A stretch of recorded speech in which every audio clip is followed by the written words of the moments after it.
और भारत के केरल राज्य में 10 दिनों तक मनाए जाने वाले ओणम महापर्व के विषय में तो आप लोगों ने सुना ही होगा। तो जैसा कि आपको वीडियो के थंबनेल से पता ही चल चुका है, हम इसमें डिस्कस करने वाले हैं 2 इम्पॉर्टेंट क्वेश्चंस के आंसर ओणम से रिलेटेड। पहला तो यही कि ओणम का हिंदी में क्या मतलब होता है। दूसरा ये कि राजा बलि का सुप्रसिद्ध भक्त प्रहलाद से क्या संबंध था।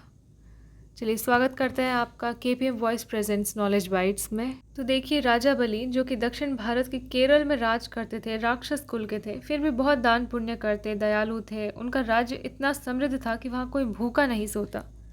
राजा बलि के पिता विरोचन का वध स्वर्ग के राजा इंद्र ने किया था।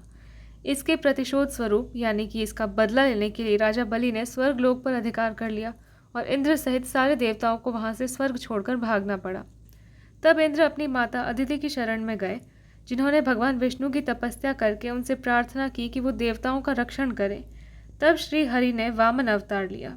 तो ये था महाराज बाली का इंट्रोडक्शन और भगवान विष्णु के वामन अवतार लेने की कथा। अब आते हैं इस सवाल पर कि राजा बलि का हरि भक्त प्रहलाद से क्या लेना देना था।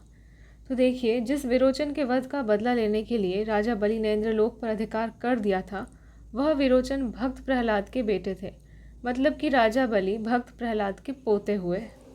अब पहुंचते हैं दूसरे सवाल पर कि ओणम का हिंदी में अर्थ क्या होता है। तो सरल शब्दों में ओणम का अर्थ होता है अभिवादन या स्वागत।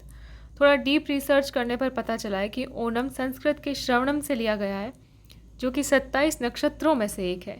और साउथ में थिरु का अर्थ होता है भगवान विष्णु से संबंधित, और ऐसा माना जाता है कि नक्षत्र जो कि लॉर्ड विष्णु के हैं वो थिरुवोणम कहलाए और यही आगे ओणम कहलाया। बाकी वामन अवतारी भगवान विष्णु ने राजा बलि का कल्याण मात्र 3 पग धर के कर दिया था। और ओणम में पकवान बनाए जाते हैं, रंगोली बनाई जाती है, नावों की दौड़ होती है, डांस होता है। ये आपको बचपन से पता है। चलिए, बहुत धन्यवाद। Happy Onam to all celebrating. जय श्री हरि नारायण।